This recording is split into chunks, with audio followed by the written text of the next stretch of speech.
And this is because when Jim was in the OR, this same person was in the OR as an OR nurse, which all of us found rather strange. Yeah. So I believe that at the very least it was medical malpractice. Okay. And it seems to me like it was engineered medical malpractice. And I mean, why was Jim so? Do you know why Jim was so? He obviously he did not want to go to the hospital. Was that only because of money, or because he has a general idea that doctors won't listen to him and they are generally incompetent, or what? Well, actually, it's much more fundamental and bizarre than that. Jim simply had a thing about fixing things. Jim never fixed anything, period. Okay. To give you an example, at the time he died, neither of the doors on his mobile home would actually shut. About a third of the windows were broken out. Okay. Most of the shelves in the kitchen had collapsed. The toilet never stopped running, and water didn't come out of the shower.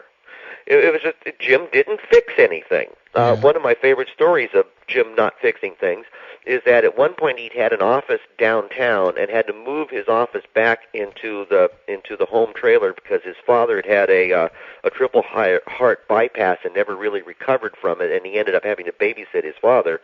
And when he got moved back into the trailer, the screen, something on this screen had gotten really, really tiny. That it was like only the text was only appearing in like a third of the screen. And Jim, for the next 6 months, had his nose up against the monitor trying to read what was going on. I came by one day, between the two of us, he was the only one who had a printer, and I came by to print some letters for the National UFO Museum. I work on his computer for about a minute, and I can't take looking at this tiny type. Right. So I called the company he got the computer from and explained the problem. And they go, oh, yeah. On the back, there's a tiny toggle switch to toggle the monitor from color to monochrome, and it probably got toggled the wrong way. Just reach back there, find the switch, toggle it over, you're fine. So I said, thank them. I reached back, found it, click, boom, here's the screen back to full size. Now, Jim had suffered for 6 months. It took me 3 minutes to solve the problem. But Jim simply didn't fix anything. So when Jim got broken, Jim wasn't going to fix Jim either. Ah, so that's the way it was. Okay. I mean, sheesh, that doesn't sound too good, though. I mean, it's when it comes to his character, when it comes to the research, though, would you say that is totally different and he was very methodical, or was he the same? Oh, absolutely. Okay. Jim was a genius, and you know the problem with geniuses. Yeah, sure. When Jim took his SATs, he scored in the top 1% of the top 1%. Mm-hmm. He could have gotten a scholarship to go to any college he wanted to. He was absolute screaming genius. And this is very odd. I maturated in a group of absolute screaming geniuses. Most of my friends were certified 180 plus IQs, and I have sort of an inferiority complex because I was always the dumbest person in the room. Right. Oh my God! But I mean, so what you're saying here also that you're surrounded by a lot of, in a way, then eccentric personalities, but brilliant in their own way. Exactly, very eccentric, and of course, this was a group of boys from as a group. I met them all when we were all in our mid-teens. Right. I was 16. Jim was 17 when I met him, and I hung out with this group for about 10 years. In fact, it was odd that the group blew apart around 72, 74, and we didn't see each other from then till Jim's death. And then another one of the screaming geniuses who his IQ is slightly higher than Jim's, and the two of them were constantly harassing each other about which of them was the brighter of the two.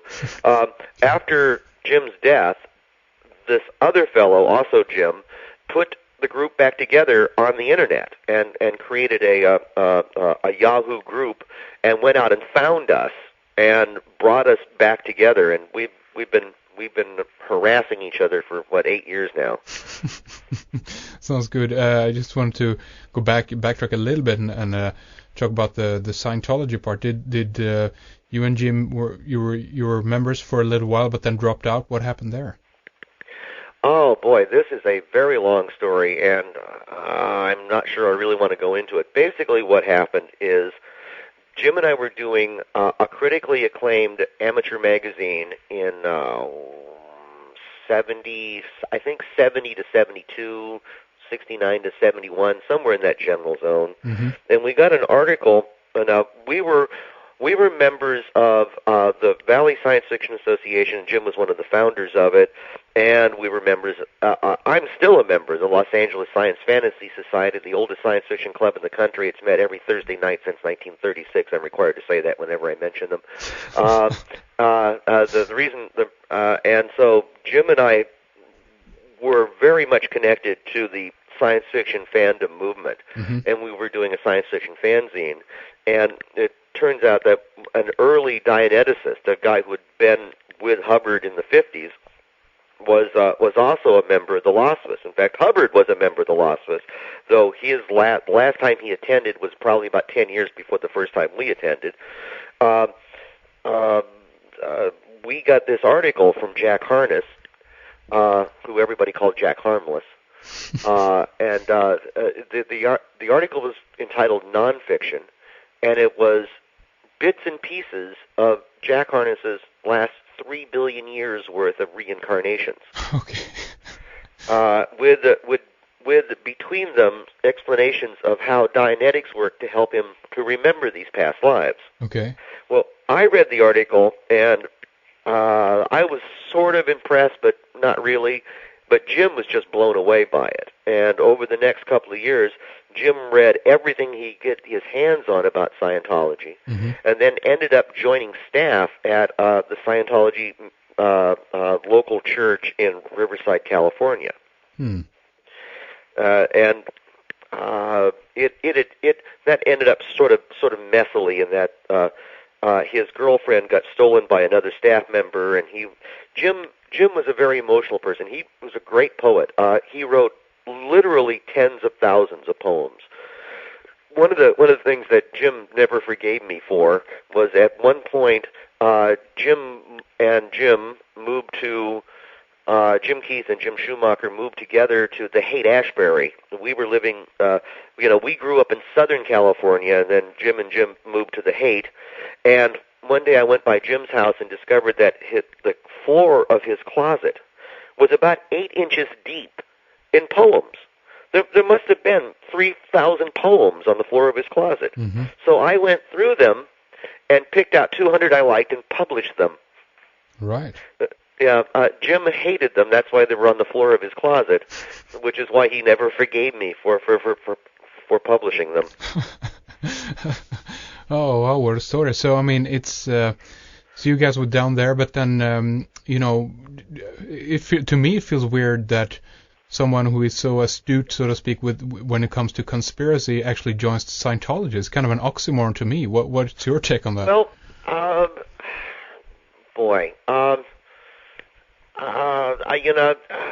this is something that's really hard to explain. Okay.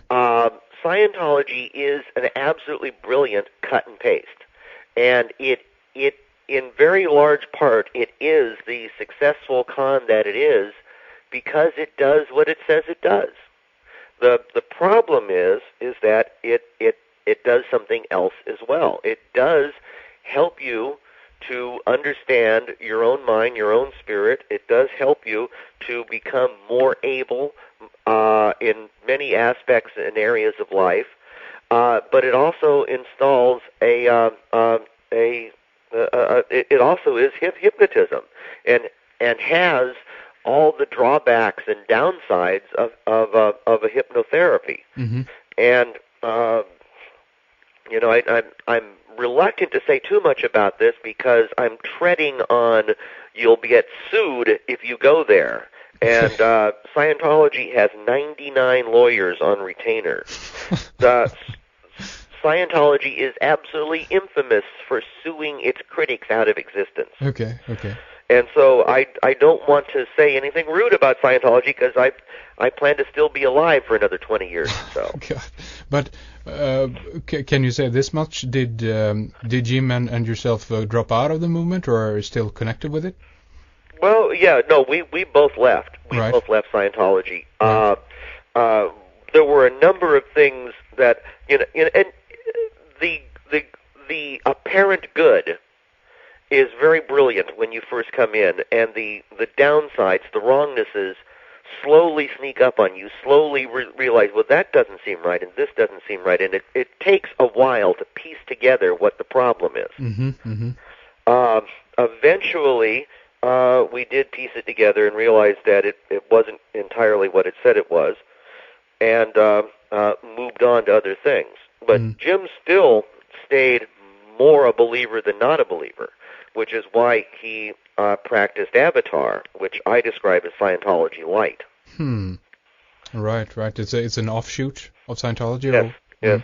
And Scientology calls anybody who practices Scientology but spins it to do it their way, as opposed to the standard required way. Those people are called squirrels. And a squirrel who sets up a group to do some variation on Scientology and something else, or Scientology their way as opposed to the standard way, that's called a squirrel group. So Avatar is one of several hundred squirrel groups. Right. I see. Now I do want to get into how all of this research and so forth that you guys were doing back then kind of a little bit connects with what you have been picking up on consequently after that. But we have, I think we should do like this, that we should actually begin to talk a little bit about your upcoming appearance on Beyond Conference, Beyond Knowledge Conference, before we begin to round things up here for our first segment. And I do want to mention here then that Jerry E. Smith will be attending this conference. This is the 3rd and 4th of May. Beyond Knowledge Conference is taking place in Liverpool, England. This is definitely something for our British and European friends out there. And Jerry Smith will be a speaker with some other fine fellow researchers like David Hatcher Childress, Marcus Allen, Michael Tessarion, Ken Thomas, Ralph Ellis, Ian Crane, and David Griffin. So it's quite a nice crew there. It's going to be an exciting event. And I want to mention that those who are interested in attending the conference can find out much more information about it going to the following website here, beyond-knowledge.co.uk. That's beyond-knowledge.co.uk. And Jerry, you'll be there, as I said, and you'll be... what topics are you going to cover at the conference? I'm going to be talking about weather warfare. My newest book is Weather Warfare, the Military's Plan to Draft Mother Nature. And I'm going to be... giving the very low highlights out of the book, such things as the history of weather modification, including it being used as a weapon by the U.S. military during the Vietnam War, little things like earthquakes on demand, the attempts to steer and control hurricanes, and other stranger things. Right. So I said it's going to be a fascinating conference, a lot of people there. And what day are you going to be speaking on? Which one of the two? I believe I'm the first. I believe I'm the first speaker after lunch, the first day, Saturday, the 3rd of May. Right. So again, let me point out the website there, beyond-knowledge.co.uk. Jerry Smith and a whole lot of other interesting researchers are going to be there. Myself and Fredrik will also be there. We will not do any talk, but we definitely want to meet up with some of the good folks there and listen to some of these fine speakers about their interesting research. So do check it out, definitely. And Jerry, I think we should do like this. We'll take a little short break here, and we'll continue our discussion in the member section. But for this segment, I want to thank you very much for coming on. But before that, though, I want to ask you to give out your website so people can find a little bit more about your